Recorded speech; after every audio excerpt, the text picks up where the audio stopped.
कर्टनि खामानिखौ बोस्रांनो कर्टनि हेफाजाब लानांगोन आरो बेबायदि हिसाबै रन्जन दैमारिया जितु कनभिक्टेड जानाय बिथांखौ जों दिहुननो थाखाय जेलनिफ्राय दिहुननायनि जि बेबस्था बेखौ खालामनो थाखाय जों कर्टआवनो केस गेलेनाय जादों आरो गोबाङानो बुंदों जे एग्रिमेन्ट जानायखौ बिथाङा गनांगौमोन खिन्थु एग्रिमेन्ट जाबानो सासे कनभिक्टेड मानसिखौ इजि दिहुननो हाया जिहेतु ल'नि लामाजों थांदों बेखौ पलिटिकेलि हेन्डेल खालामनो हाया सोरबा प्राइम मिनिस्टारा बुंबाबो चिफ मिनिस्टारा बुंबाबो बिथांखौ हगारदो होननांबाबो कर्टआ बेखौ मानिनो हाया बेनिखायनो सिगांनि जिखिनि केस जि केसाव बिथांखौ कनभिक्सन होदोंमोन बे हयथ' रेहाय जानोबो हागौ जों बेखौनो आसा खालामदों बेनिखायनो बे गासैबो हाबाफारिनि थाखाय जिखिनि खरस बायदिसिना नांगौ जादों बेखौ जों इउपिपिएल सरकार बिटिआर सरकार बे इउपिपिएल पार्टिया गणतान्त्रिक प्रसेस मथे संबिधान जिबायदि लिरनाय दं बोसोरथाम मोनसे बडिया बोसोरथामनि थाखाय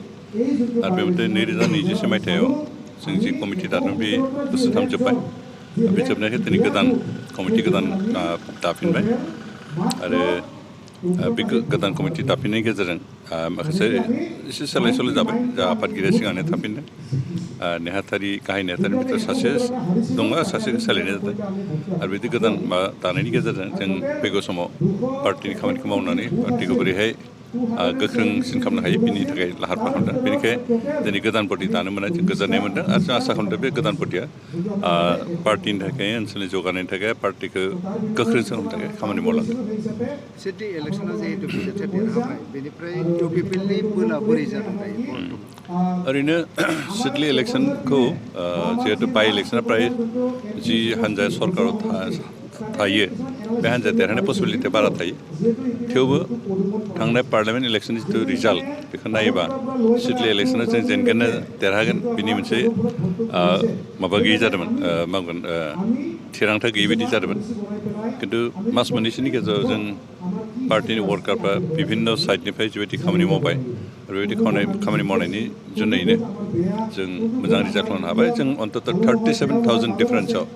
देरहानो हादों आरो गोबाङानो सानदोंमोन जे देरहाथारोबाबो खोब बारा 2,000 3,000सोल'सो बारा मोनगोन बिदि होनना सानदोंमोन खिन्थु जों हादरनि मानसिफोरनि जिथु भिउ जिथु साननाय बेखौ सोलायहोनो हानाय जाबाय आरो बेनिखायनो जों अन्तत 37,000आव बारा देरहानाय जथेस्थ' बारा भट मोननानै जों देरहानो हादों आरो बेनो दिनै जोंनि इउपिपिएलखौ गुबुन गुबुन समस्टिफ्रावबो आरो गोख्रोंसिन खालामनो थाखाय मोनसे थुलुंगा होदों अदालगुरि जिल्लानि जों आसा खालामदों जे थांनाय बारनि जिथु बिसायख'थि बेवहाय जोंहा पार्टि हिसाबै टटेल सेटआपआनो गैयामोन धरक block committee VCDC block committee primary committee दंबाबो जास्ट नमिनेल वार्कारखौ मोनसे सिस्टेमावनो फैनो हायाखैमोन आरो बेबायदि हालोदाव थानायखाय थांनाय बारनि इलेक्सनाव जिबायदि आसा खालामदों बिदि जों फिथाइ मोननो हायाखै बेहाय जोंहा मोनथाम समस्टिजों मोजाङैनो देरहादों खिन्थु बाखि मोननै समस्टिजों जोबोद नाजादोंबाबो देरहानो हायाखै खिन्थु एबार जोंहा टटेल माबा सेटिंआ जाबाय प्रत्येक माबायावनो भिसिडिसि माबागोन समस्टियावनो जोंहा एमसिएलए गैयाबाबो जोंनि पार्टि सेटआपा मोजां माबाखाबाय रोदा सुथाबनो हाबाय आरो बेनिखायनो जों आसा खालामो एबार जों उदालगुरि जिल्ला इउपिपिएलनि सिङाव थानाय मोनबा जिथु समस्ति बे मोनबा समस्तिखौ देरहानो हागोन सानसे समाव ओरैनो कर्टनि जिथु माबा गोबाङानो बुंदों जे एग्रिमेन्ट जानायखौ बिथाङा गनांगौमोन खिन्थु एग्रिमेन्ट जाबानो सासे कनभिक्टेड मानसिखौ इजि दिहुननो हाया आरो बे जिहेतु ल'नि लामाजों थांदों बेखौ पलिटिकेलि हेन्डेल खालामनो हाया दिनै सोरबा प्राइम मिनिस्टारा बुंबाबो चिफ मिनिस्टारा बुंबाबो बिथांखौ हगारदो होननांबाबो कर्टआ बेखौ मानिनो हाया बेनिखायनो कर्टनि खामानिखौ बोस्रांनो कर्टनि हेफाजाब लानांगोन आरो बेबायदि हिसाबै रन्जन दैमारिया जिथु कनभिक्टेड जानाय बिथांखौ जों दिहुननो थाखाय जेलनिफ्राय दिहुननायनि जि बेबस्था बेखौ खालामनो थाखाय जों कर्टआवनो केस गेलेनाय जादों आरो बिथांखौ दिहुननो थाखाय जों बेल पिटिसन होनायजों लोगोसे सिगांनि जि कनभिक्सन होदोंमोन माबाया जोंहा लवार कर्टआ बेखिनिखौ रिभिउ खालामफिननांगौ होननानै बिदि मोनसे आपिल खालामनाय जादों आरो बे आपिलनि बेसिसाव बिसार खालामनानै हयथ' माखासे केसखौ रेहाय होबाय खिन्थु दाबो माखासे केस दंबावो जों आसा खालामदों बिथांनि बे गासैबो केसफोरखौ कर्टआ बिजिरना नायगोन आरो बेखौ हायोब्ला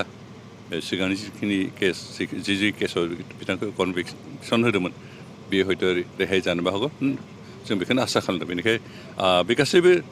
हाबाफारिनि थाखाय जिखिनि खरस बायदिसिना नांगौ जादों बेखौ जों पिपल सरकार बे बिटिआर सरकारनिफ्राय बहन खालामनाय जादों